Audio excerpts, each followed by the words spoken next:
माणसाला वैराग्याची का गरज आहे? तर विरक्त अंतकरणात आत्मज्ञान स्थिरावतं. फक्त विरक्त अंतकरणात आत्मज्ञान स्थिरावतं. आणि म्हणून वैराग्याची गरज आहे. आणि मग हेच वैराग्य म्हणजे नेमकं काय? तर तुकोबाराय वैराग्याची व्याख्या सांगताना बोलतायत की वैराग्य तो त्याग. वैराग्य तो त्याग. अजून एका मगातून तुकोबाराय वैराग्याची अशीच व्याख्या सांगतायत. महाराज लिहित आहेत की त्याग तरी ऐसा करा, अहंकारा ते दवडावे. या अभंगात, प्रस्तुत अभंगात काय म्हटले? वैराग्य तो त्याग. एका अभंगात काय म्हणतात अजून? त्याग तरी ऐसा करा, अहंकारा दवडावे. अहंकार दवडवणं हाच खरा त्याग आहे. आणि म्हणून ज्ञानोबराय बोलतायत की बुद्धिमंता देही सांडोनी अहंता पाही, सांडीजे अशेषही संसार जात. संसार जात हा तर सांडायचाच, टाकून द्यायचाच, पण त्यासोबत देह अहंकारही टाकायचा. या दोन्हीला मिळून म्हणतात वैराग्य. हा दोन्ही मिळून त्याग होतो. देह अहंकाराचा त्याग आणि संसाराचाही त्याग, या दोन्हीला मिळून त्याग म्हटले. आणि हे वैराग्य असतं. अर्थात सर्वस्वासी मुकावे त्याने हरीसी जिंकावे. सर्वस्वाचा त्याग. तुम्हाला जर बाजारात गहू घ्यायचे आणि तुम्ही बाजारात गहू घ्यायला गेले तर गव्हाची किंमत उदाहरणार्थ 4,000 रुपये क्विंटल आहे. तुम्ही समोरच्या दुकानदाराला विचारलं, मामा गव्हाचा भाव काय? तर तो म्हणतो 4,000 रुपये. काय विचारले? गव्हाचा भाव काय? तो म्हणतो 4,000. गहू विकत घ्यायचे, तुम्ही म्हणता गव्हाचा भाव काय? दुकानदार म्हणतो 4,000. तसा देव विकत घ्यायचा आहे, देवाचा भाव काय? तर देवाचा भाव सर्वस्वासी मुकावे त्याने हरीसी जिंकावे. हा देवाचा भाव आहे. गव्हाचा भाव काय? 4,000. देवाचा भाव काय? सर्वस्वासी मुकावे त्याने हरीसी जिंकावे. सर्वस्वाचा त्याग अर्थात संसाराचा त्याग आणि देह अहंतेचाही त्याग हा देवाचा भाव आहे. आणि हे वैराग्य असते. आणि या वैराग्यानं देव भेटतो. आणि म्हणून ज्ञानोबा लिहितात की ते हे विषय वैराग्य जे आत्मलाभाचे भाग्य येणे ब्रह्मानंदा योग्य जीव होती. वैराग्यानं देव भेटतो. आणि म्हणून वैराग्य म्हणजे केवळ संसाराचा त्याग नव्हे. संसाराचा त्याग तर हवायच, संसाराचा त्याग तर हवायच आहे, पण त्यासोबत देह अहंकाराचाही त्याग हवा आहे. या दोन्हीला मिळून वैराग्य म्हणतात. अर्थात संसाराचा त्याग आणि देह अहंकाराचा त्याग हे दोन्ही मिळून वैराग्य बनतं. आणि अशा त्यागाला तुकोबराय वैराग्य म्हणतात. आणि म्हणून महाराज लिहितात की वैराग्य तो त्याग, भक्ती ते नमन, वैराग्य तो त्याग. आणि अशा विरक्त अंतकरणामध्येच फक्त आत्मज्ञान स्थिरावतं. म्हणून जीवनात वैराग्य हवंय. भक्तीने तुम्हाला वैराग्य आलंय. भक्तीने कशा प्रकारे वैराग्य येतं? नामे होय जे विरक्त, नामे निर्मळ होय चित्त, नामे साधे गुणातीत, नामे निर्मुक्त भवपाश. नाथ महाराज, नामे होय जे विरक्त. अखंड रामनामानं तुमच्या जीवनात वैराग्य येतं. आलं वैराग्य? नामस्मरणाने. नामे होय जे विरक्त, नामस्मरणाने वैराग्य येतं. आणि आपल्या कर्मानं ईश्वराची पूजा केली तर त्यामुळेही जीवनात वैराग्य येतं. ज्ञानोबा लिहित आहेत, तया सर्वात्मका ईश्वरा स्वकर्म कुसुमाची वीरा, पूजा केली होय अपारा तोषा लागी. म्हणून ये पूजे रिजलेनी आत्मराजे, वैराग्य सिद्धी दे जे पसाय तया. म्हणून ये पूजे रिजलेनी आत्मराजे, वैराग्य सिद्धी दे जे पसाय तया. कशा कशाने वैराग्य आलं? एक रामनामानं वैराग्य आलं, नामे होय जे विरक्त. रामनामानं वैराग्य आलं, रामनामाने वैराग्य आलं. आणि कर्मानं ईश्वराला भजल्यामुळं वैराग्य आलं. आपलं कर्म त्या सर्वात्मका ईश्वरा स्वकर्म कुसुमाची वीरा. सकाळचे 4-5 झेंडूचे फुलं देवाला वाहा, ते तर आवश्यकच आहे, पण देवाचं पोट नुसत्या झेंडूच्या फुलानं भरत नाही. त्याला तुमच्या स्वकर्माची फुलं हवी आहेत. आणि म्हणून आपल्या स्वकर्माची सुंदर पवित्र फुलं देवाला वाहा. अर्थात आपलं कर्मच देवाची पूजा म्हणून करा. आपल्या कर्माची फुलं देवाला वाहिली कर्मदेवाची पूजा म्हणून केलं तर या पूजेने देव संतुष्ट होतो आणि त्याच्या बदल्यात बक्षीस म्हणून तुम्हाला वैराग्य देतो. म्हणून ही पूजे रिजलेनी आत्मराजे वैराग्य सिद्धी दे जे पसायतया. कर्माना ईश्वराला जर भजलं, कर्मदेवाची पूजा म्हणून केलं तर जीवनात वैराग्य येतं. अखंड रामनामानं जीवनात वैराग्य येतं. या दोन गोष्टीमुळे वैराग्य आलं आणि या वैराग्यानं देव भेटतो. ते हे विषय वैराग्य जे आत्मलाभाचे भाग्य याने ब्रह्मानंदा योग्य जीव होते. वैराग्यानं देव का भेटतो तर फक्त विरक्त अंतकरणातच आत्मज्ञान स्थिरावतं. ज्ञानोबा बोलले, विरक्ती वाचुनी कही या ज्ञानासी तगनेची नाही, हे विचारून ठाई ठेविले देवे. मोक्ष दिल ज्ञान येत किर नाही आन, परी ते थारे ऐसे मन शुद्ध व्हावे. विखे रांदिली रससोय ते जेवणारा ठाऊ होय, ते ताटची सांडूनी जाय जिया परी. तैसे संसारा या समजता जाणीजे जे अनित्यता, ते वैराग्य दवडिता पाठी लागे. ते वैराग्य दवडिता पाठी लागे. तुम्ही जेवायला बसलात आणि कुणीतरी कानात सांगितले, आता तोंडात घास घालणार तेवढ्यात कुणीतरी कानात सांगितले की या ताटात या जेवणात विष घातलंय, खाऊ नको मरशील. तुम्ही खाल का? तो ते ताटाची सांडून जाय जी यापरी. ताट उलतं पालतं करायला निघून जाल. ज्या ताटात विष घातले हे कळाल्यावर ताट सोडून नाही, ताट उलतं पालतं करून तुम्ही निघून जाल. तसं संसाराची अनित्यता कळाली. संसार अनित्य आहे, मारक आहे. संसार मरका आहे आणि मी संसाराचा अंश म्हणून मी मरका आहे. संसार मला मारील हे ज्यावेळेस खात्रीने कळेल, संसाराची अनित्यता खात्रीने कळेल, त्यावेळेस तुम्ही संसार त्या ताटासारखा उलथा पालथा करता निघून जाता. तुम्हाला संसाराची अनित्यता कळावी, संसाराचा मारकपणा करावा, संसाराची मरकेपणा कळावा. संसार मरकाय, मी मरकाय, कारण मी संसाराचा अंश. हे ज्या दिवशी कळेल, अर्थात संसाराची अनित्यता कळाली, या देहाची अनित्यता कळाली, की वैराग्याला बोलायची गरज नाही. ते वैराग्य दवडिता पाठी लागेल. लंडासारखं तुमच्या मागे लागतं, काठीने हल्लं तरी जात नाही. तैसे संसारा या समजता जाणीजे जे अनित्यता, ते वैराग्य दवडिता पाठी लागे. संसाराची अनित्यता कळावी, वैराग्य आपोआप तुमच्या जीवनात चालून येतं. आणि अशा विरक्त अंतकरणात आत्मज्ञान स्थिरावतं. शुद्ध मनात आत्मज्ञान स्थिरावतं. मोक्ष देईल ज्ञान येतं किर नाही आन, परी ते थारे ऐसे मन शुद्ध व्हावे. आणि म्हणून विरक्ती वाचून काही या ज्ञानाशी तगनेची नाही, तगनेची नाही, हे विचारून ठाई ठेवले देवे.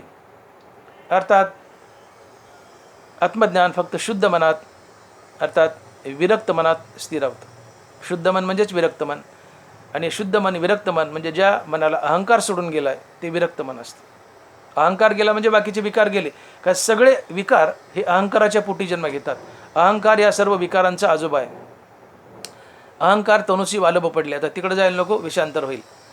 शरीरातील प्रत्येक विकार अहंकाराच्या पोटी जन्म घेतो. मग अहंकार गेला की सगळे विकार आपोआप जातात, कारण अहंकार हा सगळ्या विकाराचा बाप आहे, आजोबा आहे. बापन आजोबाच गेले तर अवलाद कशाला राहिली.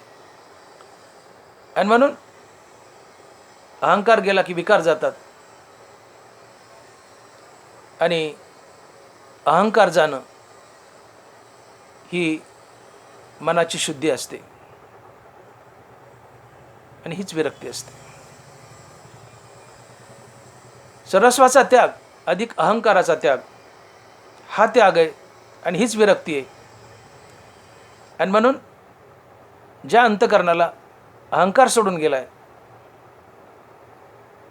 सर्वस्वाचा त्याग तर केलाय, पण ज्या अंतकरणाला अहंकार सोडून गेलाय ते शुद्ध अंतकरण आहे, ते विरक्त अंतकरण आहे. आणि अशा विरक्त अंतकरणातच आत्मज्ञान स्थिर होतं, इतरत्र नाही.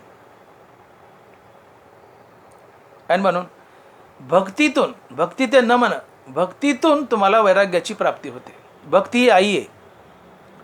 आधी भक्तीने धरलेले हाती मग ज्ञान वैराग्य मागे येते. भक्ती आई आहे, वैराग्याने ज्ञान हे तिचे लेकर आहेत. भक्तीच्या पोटी वैराग्य आणि वैराग्याच्या पोटी ज्ञान जन्म घेतं. आणि मग भक्ती ते नमन, या नमनरूपी भक्तीतून आता तुमच्या जीवनात वैराग्य आलंय, आणि जीवनात वैराग्य आलं की आत्मज्ञान येतच, कारण विरक्त मनातच आत्मज्ञान स्थिरावतं, इतरत्र कुठेही नाही. आणि भक्ती ते नमन, वैराग्य तो त्याग, ज्ञान ब्रह्मी भोग ब्रह्मतनु. प्राणीमात्राला नमन करणं देव समजून प्राणीमात्राला नमन करणं ही भक्ती आहे. अहंकाराचा त्याग आणि संसाराचा त्याग हे वैराग्य आहे. आता ज्ञान, तर ज्ञान काय? ज्ञान ब्रह्मी भोग ब्रह्मतनु. ज्ञान ब्रह्मी भोग ब्रह्मतनु अर्थात ज्ञान ब्रह्मी भोग ब्रह्मतनु याचा अर्थ होतो काया ब्रह्मरूप होऊन ब्रह्माचा भोग घेणे. काया आपलं शरीर ब्रह्मरूप होऊन ब्रह्माचा भोग घेणे म्हणजे ज्ञान ब्रह्मी भोग ब्रह्मतनु. आता बघा, ज्ञान ब्रह्मी भोग ब्रह्मतनु ज्यावेळेस वैराग्य जीवनात येतं की त्या विरक्त अंतःकरणात ज्ञान स्थिरावतं. आणि हे ज्ञान होणं म्हणजे काय? तर तुमचं तनु ब्रह्मस्वरूप होतं. तुम्हाला ज्ञान झालं, आत्मज्ञान झालं की तुमचं शरीर ब्रह्मस्वरूप होतं आणि शरीर ब्रह्मस्वरूप म्हणून ब्रह्माचा भोग घेतं. शरीर ब्रह्मस्वरूप होणे म्हणजे काय? शरीर आत्मा होणे. आणि मग आत्माहून आत्म्याचा भोग घेणे. आपण आत्मा व्हायचं आहे, आत्म्याहून आत्म्याचा भोग घ्यायचा आहे, अर्थात देहहून देवाचा भोग घ्यायचा आहे. म्हणजे ज्ञान ब्रह्मी भोग ब्रह्मतनु. आलं लक्षात? आत्मज्ञान झालं की ही काया ब्रह्मस्वरूप होते. हो, ही काया ब्रह्मस्वरूप होते. याची साक्ष ज्ञानोबराय देतात. ज्ञानोबराय म्हणतात मग अहंभावादी का क्या आहे? शरीराची ब्रह्म होय अनुभवितो. की तुमचा अहंकार गेला की तुमचं शरीरच ब्रह्मस्वरूप बनतं. तुमचं शरीर ब्रह्मस्वरूप बनतं. मन पण मुद्दल जाये मग अहंभावादी का क्या आहे? म्हणून शरीराची ब्रह्म होय अनुभवितो. मन गेलं, मन मेलं की मनाच्या आतला अहंकार मरतो. आणि अहंकार मेला की तुम्ही मी देह आणि मी देहसंबंधीने माझं विसरता. मग तुम्ही म्हणता मी आत्मा आहे, मी देह नसून आत्मा आहे, अशा बोधावर आरूढ होता. म्हणजे तुमचं शरीर ब्रह्मस्वरूप झाले. का? तर तुमच्या शरीराला आता अहंकार सोडून गेला आहे. जोपर्यंत अहंकार तुमच्या शरीराला चिटकून आहे तोपर्यंत तुम्ही देह आहे आणि तुमच्या जीवनात मी आणि माझं आहे. पण अहंकार या देहाला सोडून गेला की तुम्ही मी आणि माझं विसरता. मी देह नसून मी आत्मा आहे अशा बोधावर आरूढ होता. आणि याला म्हणतात ब्रह्मतनु. तुमचं शरीरच ब्रह्म होतं, तुमचं शरीर ब्रह्मीभूत होतं. आणि म्हणून ज्ञानोबराय लिहित आहेत की मन पण मुद्दल जाय मग अहंभावादिक के आहे. इकडे बारकाईने लक्ष द्या. मन पण मुद्दल जाय मग अहंभावादिक के आहे. म्हणून शरीरेची ब्रह्म होय अनुभवितो. शरीरेची ब्रह्म होय अनुभवितो. याला तुकोबाराय म्हणतात ब्रह्मतनु. ज्ञानोबराय म्हणतात शरीरेची ब्रह्म होय अनुभवितो. तुकोबाराय म्हणतात ब्रह्मतनु. ज्ञान ब्रह्मी भोग ब्रह्मतनु. आली जुळवणी. अहंकार मनात वास करतो. मन मेलं, मनाचं उन्मन झालं. रामकृष्ण नामे उन्मनी साधली. अखंड रामनामानं मन मेलं, मनाचं उन्मन झालं म्हणजे मन मेलं. मन मेलं की मनाच्या आत वास करणारा अहंकारही मरतो. अहंकार मनात वास करतो. रामनामानं मन मेलं की मनाच्या आत वास करणारा अहंकारही मरतो. जशी गरोदरबाई मारली तर तिच्या आत गर्भात वास करणारा गर्भ मारायची गरज नसते. गरोदरबाई मेली की आतला गर्भ आपाप मरतो. गरोदरबाई मेली की आतला गर्भ आपाप मरतो. तसं मन मेलं की मनाच्या आत वास करणारा अहंकारही आपाप मरतो. आणि मग अहंकारासहित मनाचा मनपणा नाहीसा होणं हा मोक्ष असतो. आणि म्हणून मोक्ष आम्ही जे भोगतो तो मोक्ष म्हणजे अहंकारासहित मनाचा मनपणा नाहीसा होणं हाच मोक्ष असतो. आणि या तिन्ही महासंतांनी मोक्षाची सारखीच व्याख्या केली. तुकोबाराय बोलले अहंकार गेला, तुका म्हणे देव झाला. अहंकार जाणं हाच मोक्ष. नाथ महाराज देह अहंतेचे दृढपण, त्याची बद्धतेचे लक्षण, देह अंतेचे निरसन, मुक्तता जाण नावताय. देह अंतेचे निरसन, निरसन म्हणजे जाणे, देहांतेचे निरसन मुक्तता जाण नावतया. अहंकार जाणे हाच मोक्ष. नाथ महाराज ज्ञानोबा तेच म्हणतात की तैसे मन पण मुद्दल जाय मग अहंभावाधिक की आहे, म्हणून शरीरेची ब्रह्म होय अनुभवितो. मन मेलं की त्याच्यात वास करणारा अहंकार मरतो आणि अहंकार असेल मनाचा मनपणा नाहीसा झाला की तुम्ही मुक्त असता आणि यावेळी तुमचं शरीर ब्रह्मस्वरूप बनलेलं असते. वही पुन्हा सांगतो, नीट आहे का, याच्यात खूप गुढ दडलंय. तसे मनपण मुद्दल जाय मग अहंभावाधिक की आहे, म्हणून शरीरेची ब्रह्म होय अनुभवितो. मुद्दल मन गेले त्याच्यासोबत अहंकारही मेलाय. मनच गेलं की अहंकार कसा राहील, म्हणजे मनपण मुद्दल जाय मग अहंभावाधिक की आहे. मन गेले म्हणले, मन मेलं म्हणले, आता अहंकार कसा शिल्लक राहील. आणि मग अहंकार गेला आणि मनही गेले, उरलेलं शरीर हे ब्रह्मस्वरूप बनतं. म्हणून शरीरेची ब्रह्म होय अनुभवितो. आणि शरीरेची ब्रह्म होय याला तुकोबारा म्हणतात ब्रह्मतन. अर्थात अहंकारासहित मनाचा मनपणा नाहीसा झाला की तुमचं शरीर ब्रह्म बनतं, देव बनतं. आणि असं ब्रह्म बनून देव बनून देव भोगायचा आहे. आणि देव भोगणं म्हणजे देवाचं नामस्मरण घेणं, देवाचं अखंड नामस्मरण घेणं, याला म्हणतात देव भोगणं. तुम्ही शेतामध्ये गहू पेरले, गहू काढून आणले आणि नुसते घरात थप्पी लावून ठेवले, त्याचे काही पदार्थ केलेच नाही आणि तसेच गहू पडून आहेत. इथं काय झाले, तुम्हाला गव्हाची प्राप्ती झाली पण गव्हाचा उपभोग घेतला नाही. तसं मोक्ष मिळालाय, तुम्ही मुक्त झाले, पण इथं मुक्तीमध्ये जन्ममरणाचा फेरा संपला पण तुम्हाला देवाचा भोग घेता आला नाही. गहू प्राप्त केले, पदार्थ केले नाही, काही खाल्लं नाही, थप्पी तशीच पडली, गव्हाचा उपभोग घेतला नाही. मोक्ष मिळवला, जन्ममरणाचा फेरा चुकला, संपला, पण देवाचा उपभोग घेता आला नाही.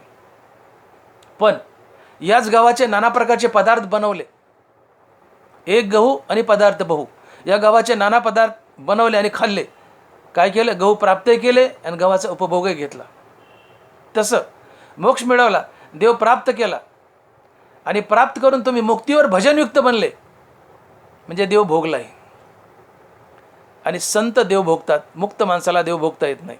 मुक्ती हा 4था पुरुषार्थ आहे, संत हा 5वा पुरुषार्थ आहे. 4 पुरुषार्थ श्री भक्ती जैसी. तुम्ही मुक्त झाले, सायुज्यात गेले, देव झाले, जन्ममरणाचा फेरा संपला, तुम्हाला पुन्हा शरीर नाही.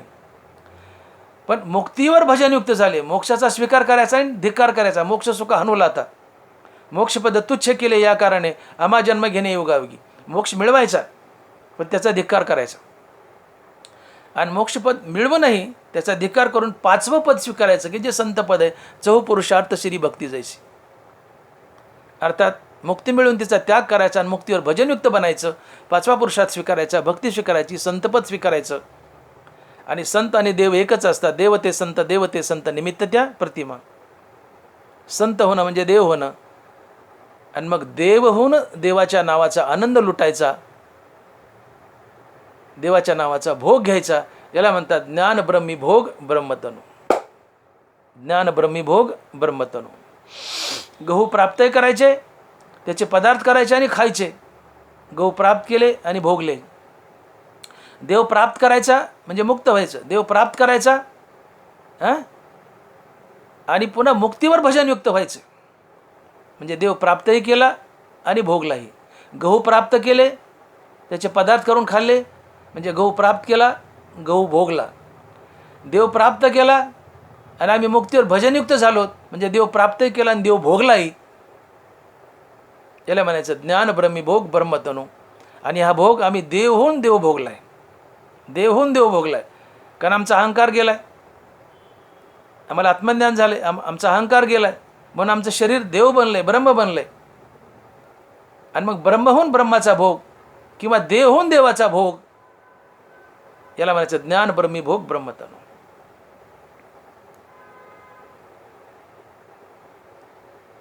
तुका म्हणे मुक्ती परिनिली नवरी आता दिवस चारी खेळी मिळी. तुका म्हणे मुक्ती परिनिली नवरी आता दिवस चारी खेळी मिळी. मुक्तीशी माझं लग्न झालंय म्हणले. एक बाई आहे, तिला नवऱ्यापासून 2 मुलं झाले. मग 2 मुलं झाल्यानंतर ती बाई नवरा टाकून देते का? नाही. उलट ती त्या नवऱ्यासोबत आपल्या नातरुंडाचं कोडं कौतुक पाहते. लेकरं होण्यासाठी नवरा हे साधन आहे आणि मुलं हे साध्य आहेत. नवरा या साधनानं त्या बाईला 2 मुलं झालीत. मग आता हे साधन टाकून द्यायचं नाही. अर्थात ज्या नवऱ्यापासून 2 मुलं झाली आहेत त्याला टाकून द्यायचं नाही. उलट या दोघा नवरा बायकोने मिळून नातरुंडाचं कोडं कौतुक पाहायचं. तसं देव प्राप्त झालाय म्हणजे मुक्त झालो, आता देव टाकून द्यायचा नाही. उलट देव उराशी घट्ट पकडून ठेवायचा आणि मुक्तीवर भजनयुक्त बनायचं आणि देवाच्या नावाचा आनंद लुटायचा. अर्थात देव होऊन देवाच्या नावाचा आनंद लुटायचा. याला म्हणतात ज्ञान ब्रह्मी भोग ब्रह्मतनु. आणि देव संतानं घेतलेल्या नामस्मरणानं सर्वात जास्त आनंदी होतो. संत हे भगवंताचे सर्वात प्रिय असतात. या जगात देवाची आवडती वस्तू काय असेल, या जगात देवाची सर्वात प्रिय वस्तू काय असेल तर ती आहे संत. का? तर संत मुक्तीवर भजनयुक्त असतात. आणि हे जे भगवंताचं भजन आहे, भगवंताचं नामस्मरण आहे, याला ज्ञानोबराय संभोग म्हणतात. मनासी चाडण सांगे प्रकृतीचे केले नेघे, जो श्रद्धेचे नि संभोगे सुखिया झाला. ज्ञानोबरायांनी हरिनामाला संभोग म्हटले. जो श्रद्धेचे नि संभोगे सुखिया झाला. श्रद्धा या शब्दाची नाथ महाराज व्याख्या करतायत की माझ्या नामाची अति आवडी तया नाव श्रद्धा रोकडी. श्रद्धा म्हणजे काय? श्रद्धा म्हणजे भगवंताच्या नामाची अति आवड असणं म्हणजे श्रद्धा. अर्थात भगवंताच्या नामाची आवड ही श्रद्धा आहे. आणि ज्ञानोबराय म्हणतात श्रद्धेचे नि संभोगे सुखिया झाला. अर्थात ज्ञानोबराय हरिनामाला संभोग म्हणतात. का बरं? संभोग तो आम्ही व्यवहारात थोडासा गलिच्छ अर्थ काढतो संभोगाचा. पती पत्नीचं मिलन याला आम्ही संभोग म्हणतो आणि ज्ञानोबराय हरिनामाला संभोग म्हणतात. का बरं? तुम्ही गुलाबजामुन खातायत. गुलाबजामुन हा भोग आहे. गुलाबजामुन या भोगानं गुलाबजामुन खाताना तुम्हाला एकट्याला आनंद होतो. एखादा पदार्थ खाताना किंवा एखादा भोग घेताना त्या भोगानं जर एकट्याला आनंद झाला तर तो भोग असतो. परंतु ज्या भोगानं एकाच वेळी 2 माणसाला आनंद होतो तो संभोग असतो. एका भोगानं गुलाबजामुन खाताना एक भोग आहे. गुलाबजामुन खाताना तुम्हाला एकट्याला आनंद झाला हा भोग आहे. पण पती पत्नीच्या मिलनानं एकाच वेळी दोघालाही सारखाच आनंद होतो तो संभोग आहे. एकाच भोगाने एका वेळी एकाला आनंद हा भोग, पण एकाच भोगाने एकाच वेळी दोघालाही सारखाच आनंद हा संभोग. तसं हरिनामानं जितका आनंद संताला होतो तितकाच आनंद देवालाही होतो आणि म्हणून हरिनाम संभोग आहे. हरिनामा एक भोग आहे, हरिनामा एकच भोग आहे, पण हरिनामरूपी एका भोगानं जितका आनंद संताला तितकाच आनंद देवाला आणि म्हणून हरिनाम हा संभोग आहे. आणि संत मुक्तीवर भजनयुक्त असतात, हरिनामाचा आनंद लुटतात आणि जितका आनंद हरिनामानं या संतांना होतो तितकाच आनंद देवालाही होतो म्हणून हरिनाम संभोग आहे. श्रद्धेचे नि संभोगे सुखिया झाला. आणि हा देवाचा भोग आहे, हा ब्रह्माचा भोग आहे. आणि म्हणतात तुकोबाराय म्हणतात ज्ञान ब्रह्मी भोग ब्रह्मतनु. ब्रह्माला भोगायचंय, ब्रह्म होऊन भोगायचंय. कशी मौज बघा.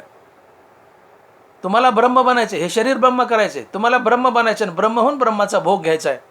अर्थात देव होऊन देवाचा भोग घ्यायचा आहे. याला म्हणतात ज्ञान ब्रह्मी भोग ब्रह्मतनु. भक्तीमध्ये इतकं आम्हाला मोठं व्हायचं आहे. भक्तीमध्ये आम्हाला इतकं मोठं व्हायचं आहे. आणि म्हणून निष्काम कर्म आणि निष्काम हरिनाम हे साधन आहे आणि मोक्ष साध्य आहे. निष्काम कर्म आणि निष्काम हरिनामाने मोक्ष मिळवला तर काही साधक हे साधन सोडून देतात आणि मुक्त होतात. परंतु काही साधक निष्काम कर्म आणि निष्काम हरिनामाने मोक्ष मिळाल्यावर नंतर देखील निष्काम कर्म आणि निष्काम हरिनाम हे साधन उराशी घट्ट पकडून ठेवतात आणि मुक्तीवर भजनयुक्त बनतात. ते संत असतात. आणि संत हा देव होऊन देवाच्या नावाचा आनंद लुटतो. याला म्हणतात ज्ञान ब्रह्मी भोग ब्रह्मतन. संत हा ब्रह्म बनून ब्रह्माचा भोग घेतो. याला म्हणतात ज्ञान ब्रह्मी भोग ब्रह्मतन. आणि ब्रह्माचा भोग घेत असताना हे जगत तुम्हाला परमात्मा स्वरूप दिसत असते. ज्ञान या शब्दाची खरी व्याख्या काय, तर मी देह नसून आत्मा आहे. अज्ञान आणि ज्ञान. अज्ञान म्हणजे प्रपंच सत्य आहे, मी देह आणि देह संबंधीने माझं आहे, हे अज्ञान आहे.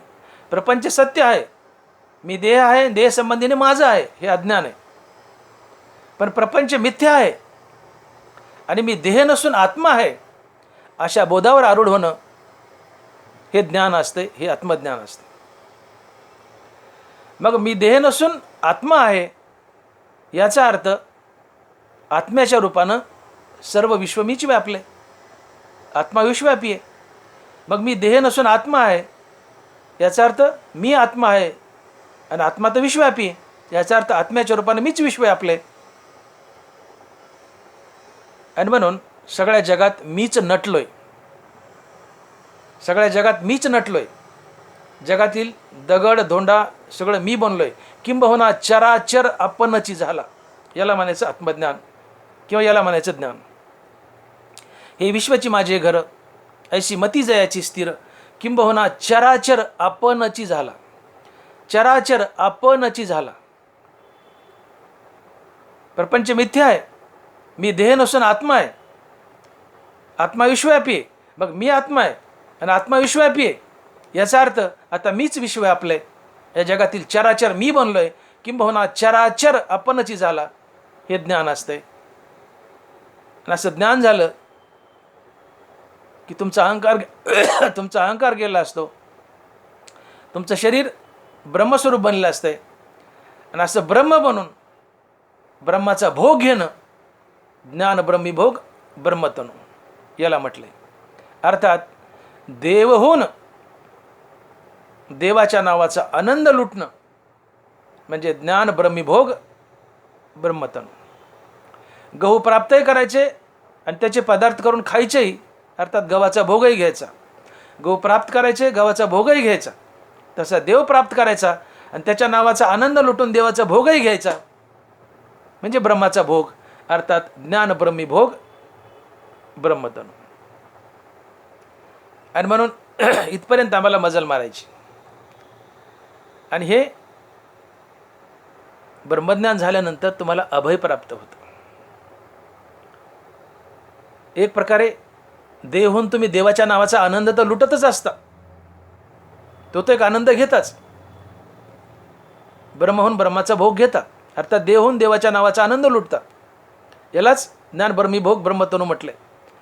परंतु तुम्ही देव झाल्यानंतर, आत्मज्ञानी झाल्यानंतर चराचरात तुम्हाला परमात्म दर्शन होत असते.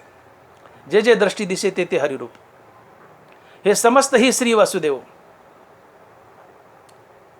जगतात एक श्रीकृष्णच नटलाय अशा बोधावर तुम्ही आरूढ होता. हे समस्त ही श्री वासुदेव. का बीजाची झाले तरू अथवा भंगाराचे अलंकारू, तैसा मज एकाचा विस्तारू ते हे जग. नर नारी बाळे अवघा नारायण, ऐसे माझे मन करी देवा. विठ्ठल जळीस्थळी भरला, रिता ठाव नाही उरला. हे सगळे प्रमाण म्हणजे चराचरात देव पाहणे. जग हाच देव, देव हाच जग. या जगातील चराचर दगड धोंडे माती झाड झुडूप सजीव निर्जीव प्रत्येक गोष्ट म्हणजे देवच आहे. धरिली सोंगे येणे अवघी पांडुरंगे. अशा बोधावर आरूढ होणं म्हणजे ज्ञान होणं. या जगातील प्रत्येक वस्तू म्हणजे पांडुरंगानं धरलेलं सोंग आहे. जगातील प्रत्येक वस्तू सजीव निर्जीव प्रत्येक वस्तू म्हणजे पांडुरंगानं धरलेलं सोंग आहे. अर्थात जगातील प्रत्येक वस्तू पांडुरंग आहे. जगातील प्रत्येक वस्तू देव आहे. हे चराचर म्हणजे देव आहे. अशा बोधावर आरूढ होणं म्हणजे आत्मज्ञान.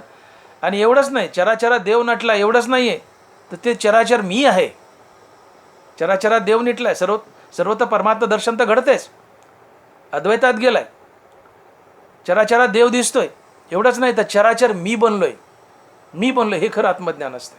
किंबहुना चराचर आपणची झाला, हे विश्वाची माझे घर, ऐशी मती जयाची स्थिर, किंबहुना चराचर आपणची झाला. हे विश्व माझं घर आहे, अर्थात विश्वात मी नटलोय, आत्मा विश्वात नटलाय, आत्मा विश्वव्यापी आहे, मग मी आत्मा आहे, मग आत्म्याच्या रूपानं मी विश्व आपले, चराचर मी बनलोय, अशा बोधावर आरूढ होणं हे आत्मज्ञान असते. आणि असं आत्मज्ञान झाल्यावर तुम्ही देव होऊन देवाच्या नावाचा आनंद तर लुटतात, ज्ञान ब्रह्मीभोग ब्रह्मत्व हे तर होतंच, पण प्रामुख्यानं तुमच्या जीवनातलं भय निघून जातं, तुमच्या जीवनात अभय येतं. जीवन जगत असताना आम्हाला आनंदाची प्राप्ती होत नाही का, तर संसारात पावलोपावली भीती लपली आहे, अनेक गोष्टीची भीती, मरणाची भीती आहे. आणि म्हणून ज्ञानीपुरुषाच्या जीवनात जी काय दैवी संपत्ती ज्ञानोबाने ज्ञानेश्वरीत वर्णिली आहे, त्यातलं पहिली ज्ञानी संपत्ती आहे, दैवी संपत्ती आहे अभय. ज्ञानीपुरुषाचं भय निघून जातं, आणि ज्याचं भय निघून गेलो तो खरा आनंदी असतो, ज्याचं भय निघून गेलं तो खरा आनंदी असतो. आणि म्हणून या अभयाबद्दल बोलताना ज्ञानोबा लिहितात की पाणी बुडवूये मिठाते तो मिठाची पाणी आते, तैसे आपण झालेनी अद्वैते नाशे भय. पाणी बुडवूये मिठाते तो मिठाची पाणी आते, आपण झालेनी अद्वैते नाशे भय. पाणी लय रुबाब करायचं, हे मिठा मी तुला बुडवील, हे मिठा मी तुला बुडवील, असं रुबाब करायचं. मीठ म्हणलं काय करावं या पाण्याला, हे सारखंच भेट व्हायला. एक दिवस मीठ पाण्याला म्हणलं ये बरं, पाणी आलं आणि मिठाला बुडवायला लागलं, ते मिठाचंच पाणी झालं. आता आता काय पाणी मिठाला बुडील, मिठाचंच पाणी झालं. तसं संसार म्हणतो, हे माणसा मी तुला भिडील, मी तुला दुःख देईल, मी तुला दुःख देईल. एक दिवस माणूस म्हणला संसाराला ये बरं, संसार आला आणि त्या माणसाचाच संसार झाला. आता संसाराला काय दुःख देईल. पाणी बुडवूये मिठाते तो मिठाची पाणी आते, तसे आपण झालेनी अद्वैते नाशे भय. पाणी मिठाला बुडवायला गेलं तर मिठाचंच पाणी झालं. आता पाणी मिठाला काय बुडवणार. संसार आम्हाला भेडवतोय, पण आम्हीच संसार झालोय. आता संसार आम्हाला काय भेडवणार, कारण आम्ही आता अद्वैतात गेलोय. आपण झालेने अद्वैते नाशे भय. द्वैतात आहे तोपर्यंत भय, पण तुम्ही अद्वैतात गेले. अद्वैतात गेले म्हणजे जगात परमात्मा पाहू लागले, जगत परमात्मा स्वरूप पाहू लागले. एवढंच नाही तर जगत तुम्ही बनलेत, किंबहुना चराचर आपणची झाला, या बोधावर आरूढ झाले. आता तुम्हीच चराचर बनले तर तुम्हाला कोण त्रास देईल, कोण त्रास दिला आणि कोणाची भीती राहिली, कारण जगातली प्रत्येक वस्तू तुम्ही आहेत. तो पठाण नाथ महाराजच्या अंगावर 108 वेळा थुंकला विशीत बसून. त्यांनी तोंडात थोका जमा करावा, नाथाने गंगा स्नान तोंडात थोका जमा करावा. पठाण आले स्नान करून, पठाणाने तोंडात थोका जमा करावा. नाथ महाराज गंगा स्नान करून आले की पठाणाने पचकन नाथाच्या अंगावर थुकावं. नाथ महाराजांनी बरं शब्दही बोलू नये. नाथ महाराजांनी पुन्हा जावं, गंगा स्नान करावं. तो पण पठाण तोंडात थुका जमा करून बसलेलाच आहे. नाथ महाराज आले गंगा स्नान करून की पठाणानं पुन्हा थुकावं. नाथ महाराजांनी पुन्हा जावं, गंगा स्नान करावं. असं 108 वेळा घडलं. 108 वेळा पठाण नाथांच्या अंगावर थुकला. 108 वेळा स्नान करून आले, 108 वेळा हा पठाण थुकलाय. नाथ महाराज शब्दही बोलले नाही. नाथ महाराज तो पठाण 108 वेळा अंगावर थुकला नाथाच्या, नाथ एक शब्दही बोलले नाही. का, तिथं पठाण नाथाच्या अंगावर थुंकत नव्हता, नाथच नाथाच्या अंगावर थुंकत होते. मी बोलताना माझा थुका माझ्या हातावर पडला, मला राग याचा काय संबंध आहे. तुम्ही थुकले माझ्या अंगावर, मला राग येईल, पण माझा थुका बोलताना माझ्या हातावर पडला, मला कसा राग येईल. तसं नाथच नाथाच्या अंगावर थुकत होते, नाथाला राग कसा येईल, कसा क्रोध येईल. कारण नाथाच्या नजरेत नाथही नाथ आणि पठाणही नाथच होता. कारण किंबहुना चराचर आपणची झाला. नाथ चराचर बनलेत म्हणून नाथ पठाणही बनलेत. आणि मग नाथही नाथ आणि पठाणही नाथ ही नाथाची नजर. तर पठाण नाथाच्या अंगावर थुंकत नव्हता, नाथच नाथाच्या अंगावर थुंकत होते. आणि म्हणून नाथाला क्रोध येत नव्हता. आणि याला म्हणायचं किंबहुना चराचर आपणची झाला. आणि हे ज्ञान असते आणि हे अभय असते. आपण जर चराचर बनलोत, जगातली प्रत्येक वस्तू आपण बनलोत, तर मीच मला कसा त्रास देईल, मला आता कोणाची भीती. मी वेगळं आणि जग वेगळं हे द्वैत आहे. तर जग मला हानील मारील ही भीती आहे, पण मीच जग बनलोय, जगची देह झाले म्हणून हर्षामर्ष ठेले तुझे नवीन. मीच जग बनलोय. आता जगातली सगळी वस्तू प्रत्येक वस्तू मी आहे, तर मला कोण त्रास देईल, कारण जगच मी आहे. मग ती आपण झालेली अद्वैते नाशे भय. आपण अद्वैतात जातो आत्मज्ञान झाल्यावर, अहंकार गेल्यावर, आणि आपलं भय नाशतं. आणि ज्याचं भय गेलं तो सर्वात आनंदी असतो. ज्याला अभय लाभलंय, मी तर म्हणतो ज्याला अभय लाभलंय, हे खरं ज्ञान ब्रह्मीभोग ब्रह्मतनु आहे. देवबोन देवाच्या नावाचा आनंद लुटणं हे तर खरंच आहे. ज्ञान ब्रह्मीभोग ब्रह्मतनु, ब्रह्महून ब्रह्माचा आनंद घ्यायचा, ब्रह्महून ब्रह्माचं नाव घ्यायचं आणि ब्रह्म भोगायचं, हे ज्ञान ब्रह्मीभोग तनु हे तर झालंच. पण या महात्म्याला अभय लाभलेलं असतं. जीवनातला आनंद कोण पुसून टाकतं? तर भय पुसून टाकतं. सगळ्यात बेकार काय तर भय आहे. पावलं पावली भय, मरणाचं भय, अनेक गोष्टीचं भय. हो, जीवनाची व्याख्या जर अशी केली तर वावगं ठरणार नाही की मरण बाजूला सरकत सरकत चालणं, मरण बाजूला सरकत सरकत पुढं चालणं म्हणजे जीवन. इतका मरणाने विळखा मारलाय माणसाला. हो, कशाने मरण येते, कशाने मरण येते. म्हणून मरण बाजूला सरकत सरकत पुढं चालणं हेच जीवन आहे. आणि मरणाची सर्वात जास्त भीती असते. आणि तुम्ही अद्वैतात गेले, तुम्ही चराचर बनले, तुम्ही आत्मज्ञान झाले की तुमचं भय नसतं, तुम्ही अभयात जगता. आणि अभयात जगणं हाही ब्रह्माचा खरा भोग असतो. आणि म्हणून मी तर म्हणेन की ज्ञान ब्रह्मी भोग ब्रह्मतनु म्हणजे देहून देवाचं नाव लुटणं, देहून देवाच्या नावाचा आनंद घेणं, देहून देवाच्या नावाचा भोग घेणं म्हणजे ज्ञान ब्रह्मी भोग ब्रह्मतनु. आणि असा महात्मा अभयात जगतो, म्हणूनही ज्ञान ब्रह्मी भोग ब्रह्मतनु. असा आत्मज्ञानी पुरुष मग भक्ती ते नमन, वैराग्य तो त्याग, ज्ञान ब्रह्मीभोग ब्रह्मतनु. भक्ती हे नमन आहे. प्राणी मात्राला देव समजून नमन करा, ही खरी भक्ती आहे. या भक्तीने तुमच्या जीवनात वैराग्य येईल. वैराग्य आलं की तुमच्या विरक्त अंतकरणात ज्ञान स्थिरावेल. आणि तुम्हाला ज्ञान झालं की चराचरात परमात्मा दर्शन होईल. नवे नवे नवे चराचर तुम्हीच बनाल, किंबहुना चराचर आपणच झाला, तुम्हीच चराचर बनाल. आणि असं जगतात परमात्मा दर्शन पाहणं, जगत परमात्मा स्वरूप पाहणं आणि स्वतः चराचर बनणं हे आत्मज्ञान आहे, हे अद्वैत आहे.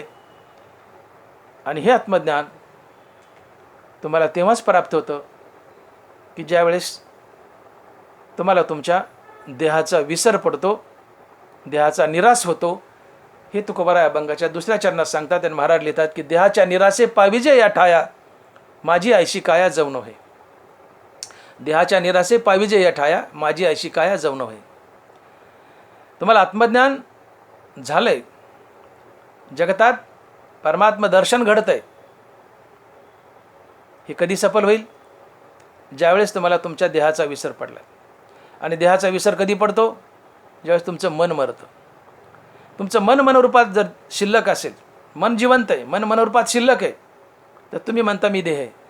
आणि मनाचा विसर पडला, मन मेलं की मी देह नाही, मी आत्मा आहे. हा देहाचा विसर अडतो. मग देहाचा विसर पाडीमच. तुकोबारायांनी म्हटले की देवा तायसा करी उपकार, देहाचा विसर पाडीमच. देहाचा विसर म्हणजे मनाचं मरण.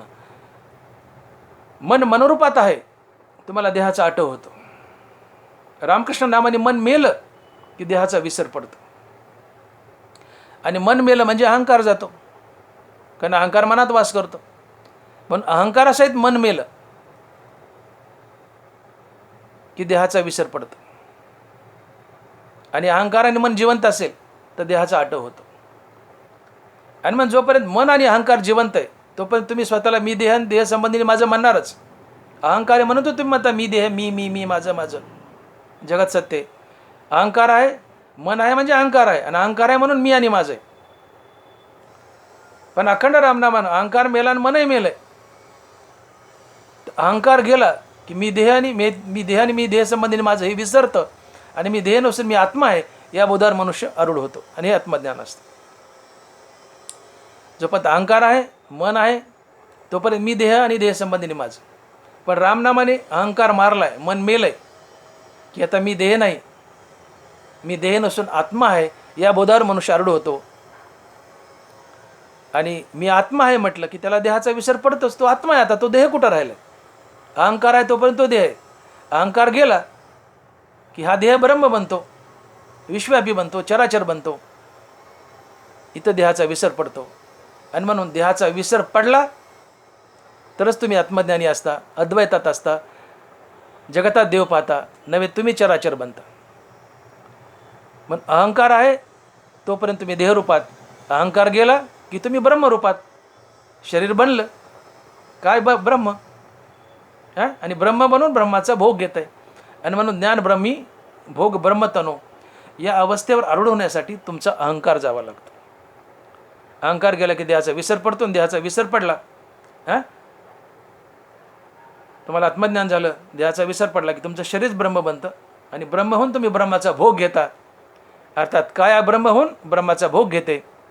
याला तुकोबाराय म्हणतात की ज्ञान ब्रह्मी भोग ब्रह्मतनु. ही अवस्था येण्यासाठी देहाचा विसर पडावा लागतो. आणि देहाचा विसर पडण्यासाठी अहंकार मरावा लागतो. आणि मग देहाच्या निरासे पाविजे या ठाया, ती वरची अवस्था तरच येते कधी देहाचा निराश झाला तर. आणि माझी आयशी काया जाऊन आहे. अहंकार आहे तो पण माझी काय, मी देह आहे, देहसंबंधीने माझं आहे. अहंकार गेला की काया माझी नाही आहे, मी आत्मा आहे. अहंकार गेला की मी आत्मा आहे, मी देह नाही. आणि मी आत्मा या बोधावर आरूढ झालं की तुम्ही विश्वव्यापी बनता, चराचर बनता, आत्मज्ञानी बनता. आणि ज्ञान मिळवलं की तुमचं शरीर देव बनतं. आणि देहून देवाचा उपभोग घेता, देहून देवाच्या नामाचा आनंद लुटता. देहून देवाच्या नावाचा आनंद लुटणं हाच ब्रह्माचा भोग असतो. आणि मग देहून देवाच्या नावाचा आनंद लुटणं हा देवाच्या किंवा ब्रह्माचा भोग आहे. देहून देवाचं नाव घेणं, देहून देवाच्या नावाचा आनंद लुटणं हाच ब्रह्मी भोग आहे. आणि म्हणून ज्ञान ब्रह्मी भोग ब्रह्मतम. आणि म्हणून तुम्हाला मुक्ती हवी आहे, देहून देवाचा भोग लुटायचा आहे, तर या 3 गोष्टी तुमच्या जीवनात असणं आवश्यक आहेत. कोणती? भक्ती, वैराग्य आणि त्याग. यापैकी एक जर नसेल तर हा भोग घेता येत नाही. जीवनात भक्ती, वैराग्य आणि त्याग असावाच लागतो. हे तुकोबाराय अभंगाच्या 3ऱ्या चरणात सांगतात. आणि महाराज म्हणतात की उदक अग्नी धान्य झाले आगडे पाक, एका विना एक कामा नाही. की जसं तांदूळ शिजवायचे, लापशी करायची किंवा इतर दुसरं काय करायचं. उदाहरणार्थ तांदळाचं उदाहरण घ्या. तांदूळ शिजायला टाकले, त्यात पाणी टाकले पण अग्नीच नाही आहे, भात होईल का? नाही होणार. अग्नी आहे, तांदूळ आहे, पण पाणीच नाही आहे, भात होईल का? नाही होणार. अग्नी आहे, पाणी, तांदूळच नाहीत, भात होईल का? नाही आहे. इथं पाणी पाहिजे, अग्नी पाहिजे आणि तांदूळ पाहिजेत. पातेल्यात पाणी टाका, त्यात तांदूळ टाका, खालून जाळ लावा, भात तयार होईल. जसं उदक अग्नी धान्य झाल्या घडे पाक, तांदूळ, पाणी आणि अग्नी असेल तर भात तयार होईल. तसं भक्ती, वैराग्य आणि ज्ञान असेल तरच तुम्हाला देव भेटेल.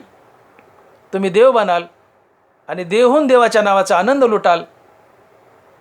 आणि याला तुकोबाराय म्हणतात की ज्ञान ब्रह्मी भोग ब्रह्मतन. भक्ती आहे, वैराग्य आहे, ज्ञान आहे, सगळंच आहे. आता अहंकार गेलाय, शरीर ब्रह्म बनलंय आणि ब्रह्म होऊन ब्रह्माचा भोग अर्थात देव होऊन देवाचा भोग अर्थात देहून देवाच्या नावाचा आनंद लुटायचा. याला म्हणायचं ज्ञान ब्रह्मी भोग ब्रह्मतनु. यासाठी भक्ती, वैराग्य आणि ज्ञान 3 गोष्टी लागतात. तेव्हाच तुम्हाला देव भेटतो. तुम्ही मुक्त होता, मुक्त होता, देव होता, मुक्तीवर भजनयुक्त होता म्हणजे संत होता, अर्थात देव होता. आणि देव होऊन देवाच्या नावाचा आनंद लुटता येतो. आणि हे जर खरं नसेल, हे खरं आहे का दाटू मोठे, याची चाचणी मला कळते म्हणले. तुमच्यापाशी खरंच भक्ती आहे का, वैराग्य आहे का, आत्मज्ञान आहे का, हे खरोखर आहे का, तुम्ही नाटकं करता, ढोंग करता, याची पण चाचणी मला कळते, असं तुकोबाराय अभंगाच्या शेवटच्या चरणात म्हणतात. आणि महाराज म्हणतात तुका म्हणे मज कळते चाचणी, तुका म्हणे मज कळते चाचणी, बडबडीची वाणी अथवा सत्य. बाबांनो, तुम्ही आजकाल दांभिक लोक झालेत, नाटकं करतात. कोणी म्हणतं मला वैराग्य आहे, मला आत्मज्ञान झालं आहे, मी भक्त आहे. असे लफंगे फसवणारे अनेक असतात. आजकाल तर 4 कीर्तन आणि 4 प्रवचनं केली की लोक स्वतःला संत म्हणून घेतात. मी विरक्त आहे म्हणतात, मला वैराग्य आहे, मी आत्मज्ञानी आहे, काही थापा मारतात. तुकोबाराय म्हणले थापा मारू नको, माझ्या बेसापा द्यायचा नाही. तुका म्हणे मज कळते चाचणी, तुका म्हणे मज कळते चाचणी, बडबडीची वाणी अथवा सत्य. आणि म्हणून खरोखर भक्ती असेल, वैराग्य असेल जीवनात, तर तुमच्या कृतीतून ओळखू येतं. का भूमीचे मार्दव सांगे कोंबाची लवलव, नाना आचार गौरव सुकिलनाची. जमिनीचा कस जमिनीत उगलेल्या पिकावून ओळखता येतो. तर तसं तुमच्या अंगात असलेले जे गुण आहेत, सद्गुण आहेत, हां, तुमच्या अंगात दैवी संपत्ती आहेत, सद्गुण आहेत, असतीलच, तर तुमच्या ते कृतीतून ओळखू येतात. वसंताच्या रिगवणे झाडांचे नि साजेपणे, तेवी जाणे जे करणे सांगती ज्ञान. तुम्ही विरक्त आहात, ज्ञानी आहात, हे तुमच्या कृतीतून आचरणातून ओळखू येतं. आणि तुम्ही नाटकी असाल तर ते उघडं पडतं. आणि म्हणून तुकोबाराय म्हणतात की तुका म्हणे मज कळते चाचणी, बडबडीची वाणी अथवा सीन. तुमच्यापाशी खरोखर भक्ती आहे का, वैराग्य आहे का, ज्ञान आहे का, असेल तर तुम्हाला देव भेटेल, तुम्ही मुक्तीवर भजनयुक्त व्हाल, तुम्ही देव होऊन देवाच्या नामाचा उपभोग घ्याल, अर्थात ब्रह्म होऊन ब्रह्माचा भोग घ्याल. आणि खरोखर तुमच्याजवळ भक्ती नसेल, वैराग्य नसेल आणि ज्ञान नसेल, तुम्ही नाटकी असाल, दांभिक असाल, ते मला कळते म्हणले, मला त्याची चाचणी आहे, तुमचं उघडं पडेल. तुका म्हणे मज कळते चाचणी, बडबडीची वाणी अथवा सत्य. विठोबा रखुमाई, जय जय विठोबा रखुमाई, विठोबा रखुमाई, जय जय विठोबा रखुमाई. यथामती आपण अभंगाचा भावार्थ पाहिला आहे. जीवन सफल करायचं असेल, मुक्तीवर भजनयुक्त बनायचं असेल, संत बनायचं असेल, तर जीवनात भक्ती आणा. आपलं प्रत्येक कर्म देवाची पूजा म्हणून करा. हे कर्म करताना इतर वेळेस सातत्यानं त्याला हरिनामाची संगती द्या. आणि जगातील प्रत्येक प्राणी मात्र हा देव आहे असं समजून त्याच्यासोबत देवतुल्य व्यवहार करा. त्याच्यापुढं नम्र व्हा, त्याला नमन करा. प्राणी मात्राला देव समजून त्याच्यापुढं नम्र व्हा, त्याला नमन करा. ही खरी भक्ती असते. या तिन्ही गोष्टीचं पालन ही खरी भक्ती आहे. म्हणून प्राणी मात्राला देव समजून नमन करा. फायदा काय, तर तुम्हाला वैराग्य लाभेल, वैराग्यातून तुम्हाला आत्मज्ञान होईल.